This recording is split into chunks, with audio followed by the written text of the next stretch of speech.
Extrait numéro 98. Le signe de croix, l'Esprit Saint et la prière du Notre Père. Fidèle à l'habitude que j'ai prise d'aller chercher dans les évangiles ce qu'attend aujourd'hui de moi notre Créateur, je suis interpellé ce matin par la parole « Recevez l'Esprit Saint ».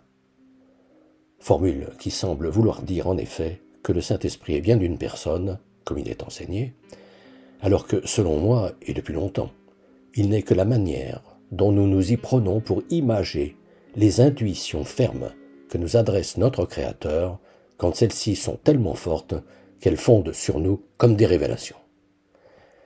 D'où je formule ainsi mon signe de croix.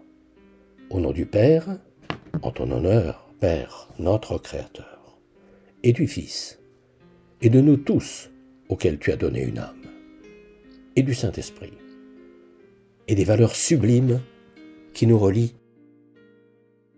ce qui me permet d'entrer respectueusement dans le mystère de la création, invite à le faire la première demande du Notre Père, que ton nom soit sanctifié. Cette toute première marche que nous devons gravir quand nous décidons de nous arrêter pour entrer lucidement en contact avec notre Créateur. Si, bien entendu, nous ne voulons pas arrabacher des paroles comme le font ceux qui prétendent avoir la foi, mais ne l'ont pas vraiment. Me voilà donc en train d'essayer d'entendre ce que cette expression « recevez le Saint-Esprit » peut bien impliquer. Quand je dis ensuite « ceux à qui vous remettrez leurs péchés, ils leur seront remis.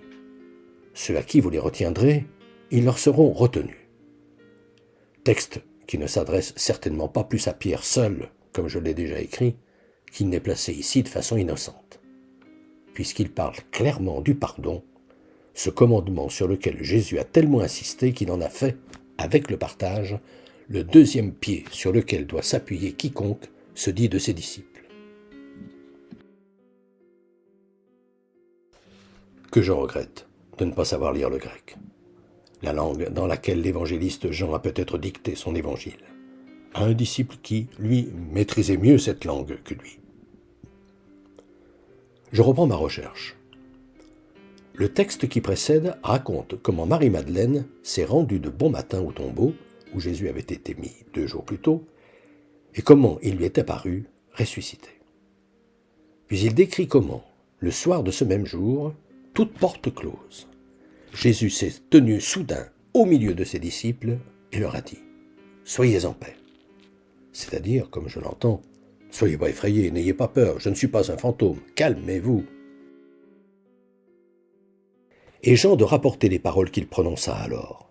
« Comme le Père m'a envoyé, moi aussi je vous envoie ». Puis d'écrire qu'il a ensuite soufflé sur eux et leur a dit « Recevez l'Esprit Saint ». Ainsi souffla-t-il sur eux. Jusqu'à présent, je me représentais Jésus en train de souffler sur ses disciples comme on souffle un baiser imaginaire posé sur le plat de la main en direction de quelqu'un qu'on aime et qui s'en va. Et si ce souffle qu'envoie Jésus sur ses disciples signifiait plutôt que, réalisant qu'il était réellement ressuscité, l'oppression qui comprimait leur poitrine depuis son arrestation, sa torture, sa mort et sa mise au tombeau, se dissipait soudain. Et que, tout d'un coup, leur était redonnée la faculté de pouvoir respirer librement, d'emplir leurs poumons d'air sans contrainte, et qu'ils pouvaient enfin se laisser envahir par la joie de comprendre que leur maître bien-aimé n'était pas mort, qu'il était bien vivant.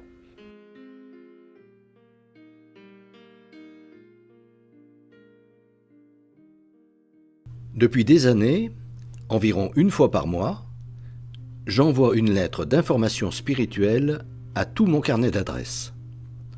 Le thème du moment est, depuis janvier 2019, « Être chrétien, ça veut dire quoi ?»